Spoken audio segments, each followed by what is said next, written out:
Yep les amis, aujourd'hui on se retrouve pour une toute nouvelle vidéo posée pour vous parler du tarpon et vous donner les 5 astuces à savoir avant d'aller pêcher le tarpon. C'est très important. Il y en a certaines, si vous ne les connaissez pas, franchement vous allez passer à côté de votre pêche. Avant ça, deux petites choses sur le tarpon. Le tarpon, c'est un poisson qu'on va trouver sur la côte atlantique, à partir de la Floride, même un petit peu plus haut que la Floride, jusqu'au Brésil, en passant par l'arc antillais. Et aussi de l'autre côté, niveau Afrique de l'Ouest, on l'a retrouvé sur la côte. Donc c'est un poisson plutôt sur les côtes, même si on peut trouver un petit peu déporté, mais vraiment plutôt sur les côtes, dans les mangroves, voilà, dans les zones où il n'y a pas trop de fond, ça peut, c'est plutôt dans ces zones-là, ça va jamais être trop au large, donc ça faut le savoir. Donc on est parti tout de suite pour les 5 astuces à connaître avant d'aller pêcher le tarpon.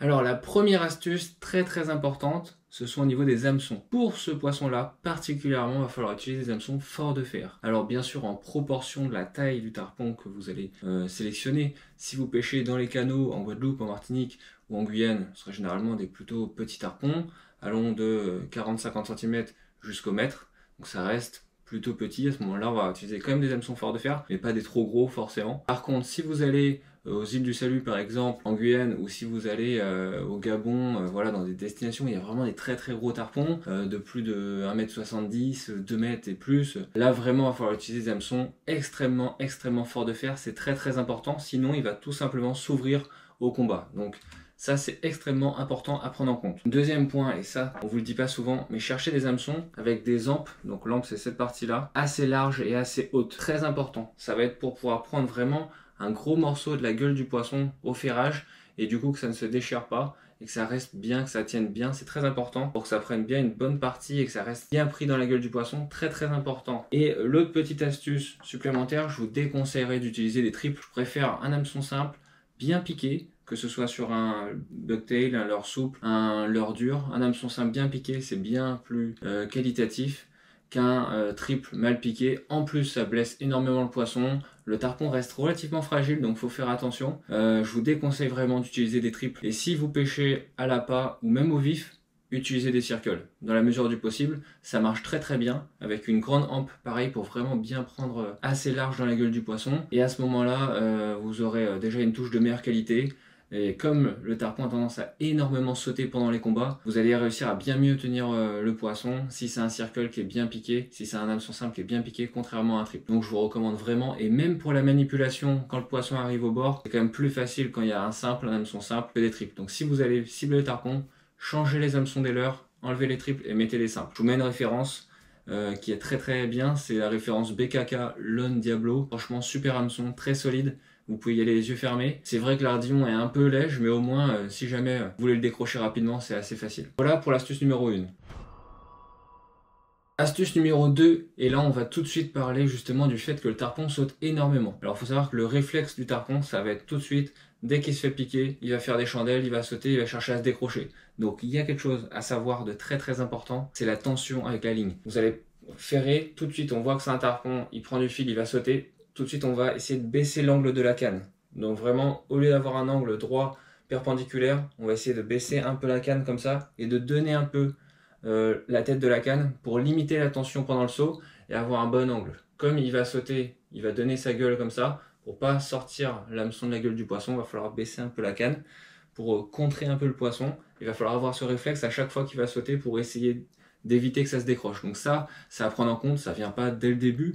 Mais entraînez-vous sur des petits poissons dans les canaux, par exemple, si vous voulez au début.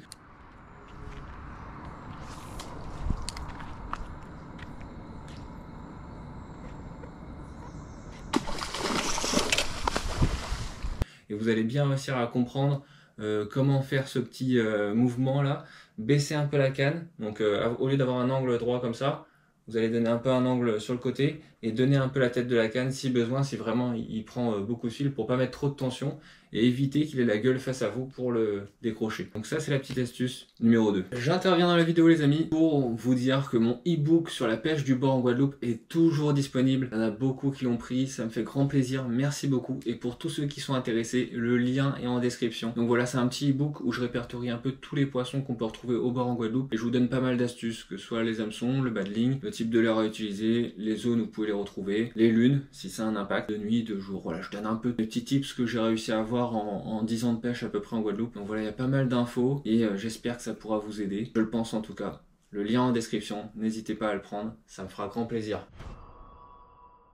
Pour la troisième astuce extrêmement importante, là il y en a peut-être qui vont justement penser que si le poisson saute beaucoup, on peut contrer ça avec un morceau de nylon en bas de ligne un peu plus élastique ou du shock leader. Je déconseille vraiment, mais vraiment je déconseille, utiliser du fluorocarbone parce que le tarpon a une gueule qui est extrêmement dure et extrêmement abrasive. Il y a des parois vraiment abrasives sur toute la gueule du poisson, à l'intérieur mais aussi à l'extérieur, et du coup ça va avoir tendance à frotter le bas de ligne, à le limer et à casser. Donc pour contrer l'abrasion, on va mettre du fluorocarbone qui sera quand même beaucoup plus résistant à l'abrasion. Éviter l'acier, parce que quand même niveau discrétion c'est pas terrible. Honnêtement je suis pas un grand fan. Utilisez quand même du fluorocarbone et là va falloir jouer selon les diamètres. Donc pour des petits poissons, vous pouvez aller sur du 60 centièmes. En dessous je pense que c'est pas forcément intéressant. En plus c'est pas un poisson qui est trop farouche. Par contre sur les gros poissons, là va falloir monter 80, 1 mm, 1,20 jusqu'à peut-être 1,40, 1,50, 2 mm vraiment sur des très gros poissons. N'hésitez vraiment pas à monter parce qu'au fur et à mesure, plus le combat est long, plus il va frotter et au bout d'un moment ça va finir par casser et vous risquez de perdre un très beau poisson. Le bas de ligne c'est très important et mettez une bonne longueur parce que même les écailles au poids du poisson ça peut frotter le bas de ligne. Donc je vous déconseille vraiment de mettre des petits bas de ligne. Essayez de mettre un bas de ligne quand même relativement long pour être tranquille.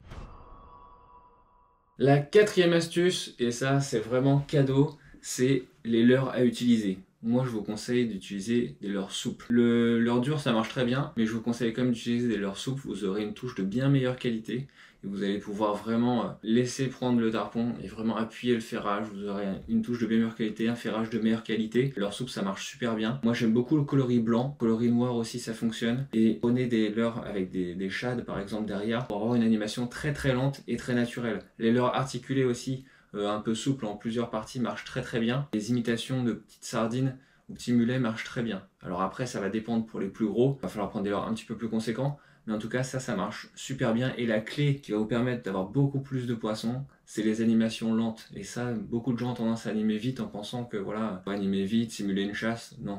Tarpon, c'est animation extrêmement lente. Vraiment, il va observer avant de prendre et animer tout doucement, animer juste au moulinet. Là, j'ai vu ça notamment avec Cyril qui pêchait à la mouche. D'ailleurs, je vous mets son lien en description.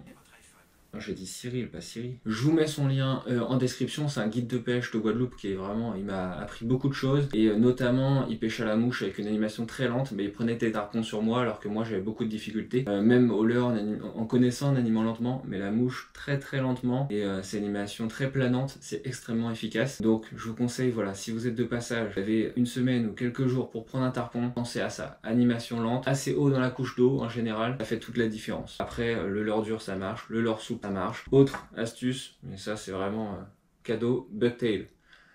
Extrêmement efficace, pourquoi? Parce que du coup, il n'y a pas le leurre souple, donc il n'y a que l'hameçon qui est ressorti. Le tarpon il se pique très facilement dessus. Donc ça, en faisant des dents de scie très lents, ça marche très bien, pas trop plomber. Je vous déconseille d'utiliser ce genre de leurre là avec des texans pour le tarpon. Si possible, n'utilisez pas de texans. Parfois c'est nécessaire, mais en général j'ai eu beaucoup de ratés avec les texans, donc je vous conseille quand même des hameçons droits. Voilà pour ce qui est des leurres. Après, si vous voulez vous amuser au popper, franchement ça marche très bien aussi. S'ils sont en chasse, s'ils sont un peu actifs, ça marche plutôt bien. Et la cinquième astuce, c'est de comment pouvoir les trouver. Alors les tarpons, on les trouve dans plein de zones différentes. Que ce soit les canaux, que ce soit là où il y a du poisson fourrage, que ce soit au niveau des sargasses par exemple, des plages le matin. Bon, il y a plein de spots différents où on peut les retrouver. Au niveau des ports, généralement il y en a. Mais surtout, il y a deux facteurs importants. Si vous pêchez de nuit, à la frontale, vous pouvez les éclairer. Vous allez voir les yeux rouges du tarpon. Ils reflètent rouge en fin de compte. Et c'est un moyen très facile de les voir de nuit. Donc si vous êtes un peu curieux et que vous passez la nuit, l'eau est claire généralement, ça dépend des zones, mais vous pouvez très facilement les voir. Donc ça c'est le premier point. Et le deuxième point le plus important et le plus facile, ça marche en journée comme de nuit, c'est de les voir remonter en surface. Parce que le tarpon a tendance à aller dans des zones où l'eau est peu oxygénée et du coup il a tendance à remonter en surface pour respirer. Savoir qu'il a un poumon primitif lui permet aussi de respirer en dehors de l'eau, surtout pour aller dans des zones qui sont peu chargées en oxygène. Et du coup très souvent on les voit marsouiner, moi j'appelle ça marsouiner, on les voit marsouiner en surface et là vous allez pouvoir vraiment les observer et c'est très facile après de les repérer. Donc franchement le tarpon c'est un super poisson pour commencer la pêche en Guadeloupe, en Martinique, pour commencer à s'amuser. C'est un poisson technique, c'est pas un poisson qui est facile à prendre. Donc voilà, comme je vous ai dit, si vous voulez être accompagné d'un guide de pêche, je vous mets le lien de Cyril. En tout cas, c'était un grand plaisir de vous faire ces petites infos et on se retrouve très vite les amis, au bord de l'eau, pour de nouvelles aventures. Peace les gars.